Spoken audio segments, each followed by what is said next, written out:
Hello दोस्तों, Rahul commerce education में आपका स्वागत है।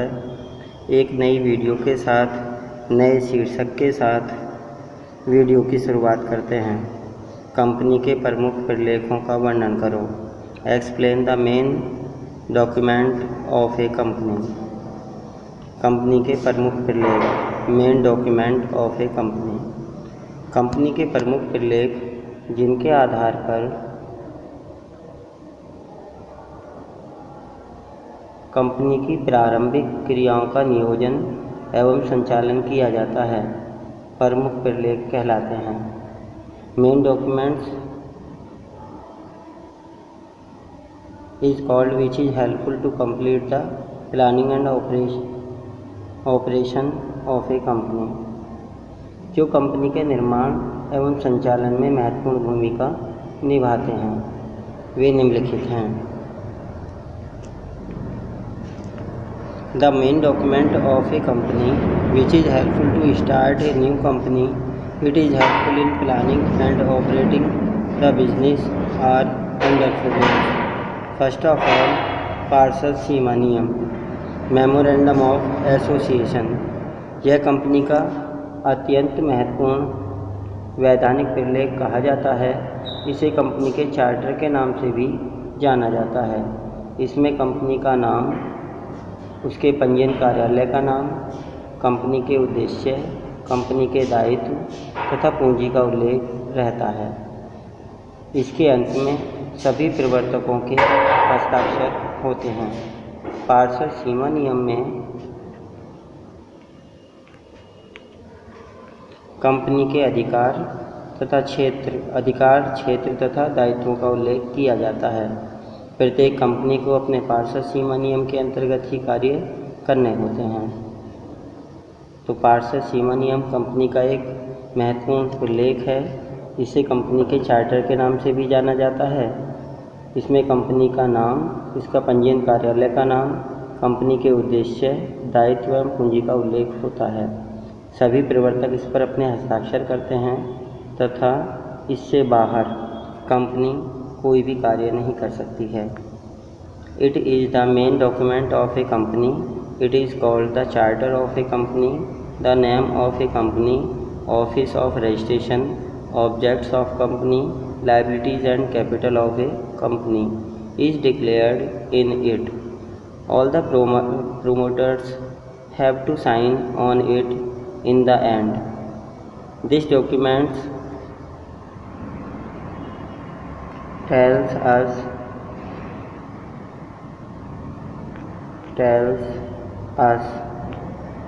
the rights and responsibility of a company. Company cannot avoid the rules of memorandum of association. Next topic है characteristics of memorandum of association.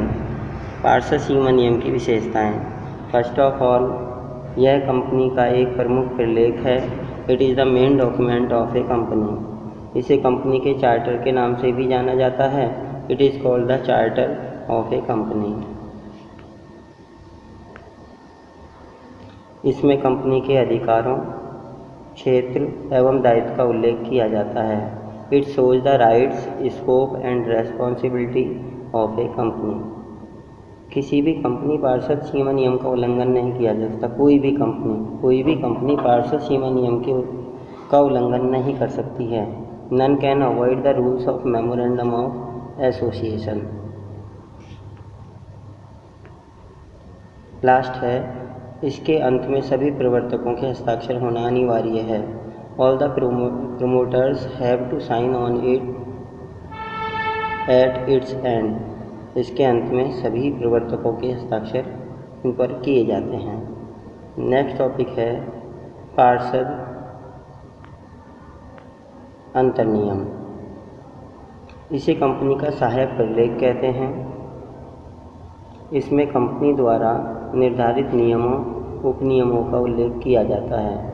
पार्षद सीमा नियम कंपनी के कार्य क्षेत्र को निर्धारित करता है, परंतु पार्षद अंतर्नियम यह बताता है कि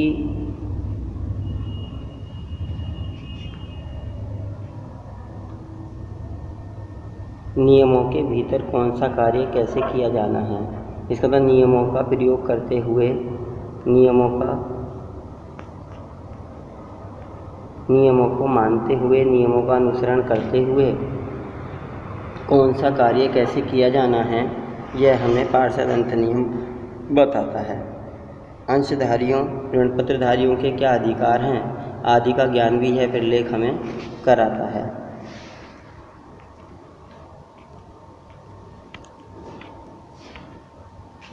Articles of Association. It is the second main document of a company. It shows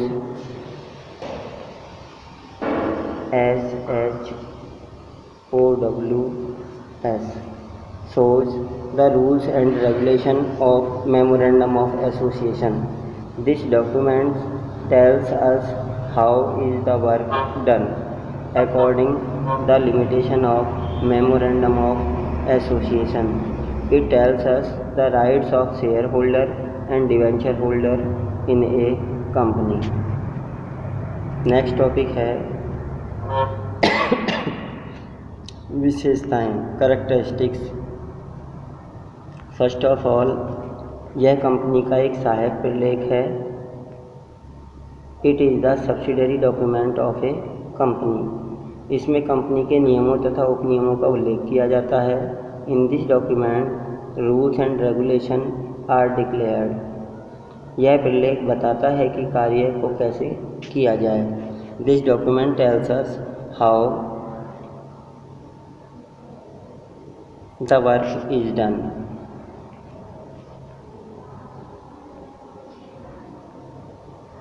next है, यह प्रलेख आंतरिक प्रबंध व्यवस्था से संबंधित है। यह प्रलेख आंतरिक प्रबंध व्यवस्था से संबंधित है। This document is related to internal management system. यह प्रलेख बताता है कि अंशधारी तथा ऋण पत्रधारियों के क्या अधिकार हैं। This document tells us the rights of share holder and debenture holder.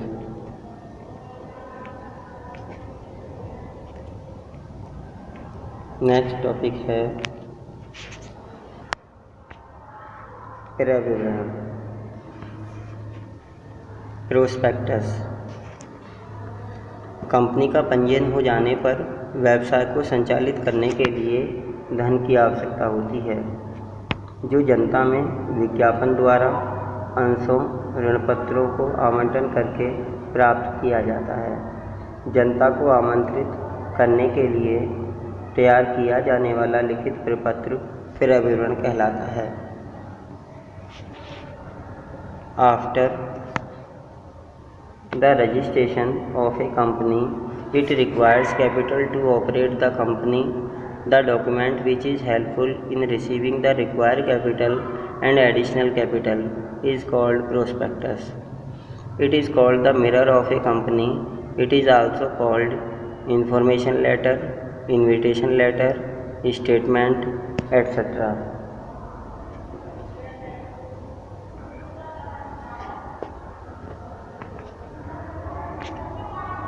Company अधिनियम 2013 के द्वारा इसे परिभाषित किया गया है।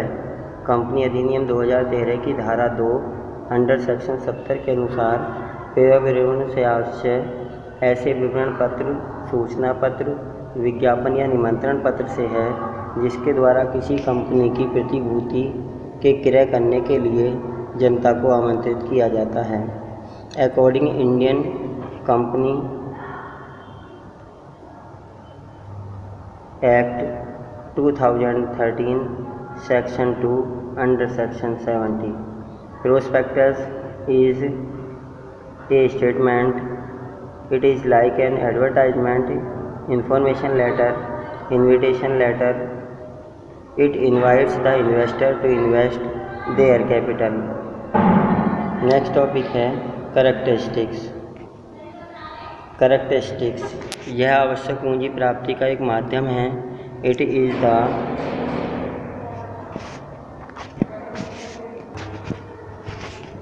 विशेषताएं। कैरेक्टरिस्टिक्स यह आवश्यक पूंजी प्राप्ति का एक माध्यम है। It is the medium of receiving require capital. यह एक सूचना पत्र, विवरण पत्र तथा निमंत्रण पत्र कहलाता है। It is called information letter, statement and invitation letter. यह कंपनी की अर्थव्यवस्था का एक दर्पण है। It is called the mirror of economic condition of a company. इसका उल्लेख कंपनी अधिनियम 2013 की धारा 2 के अनुसार किया गया है। It is declared by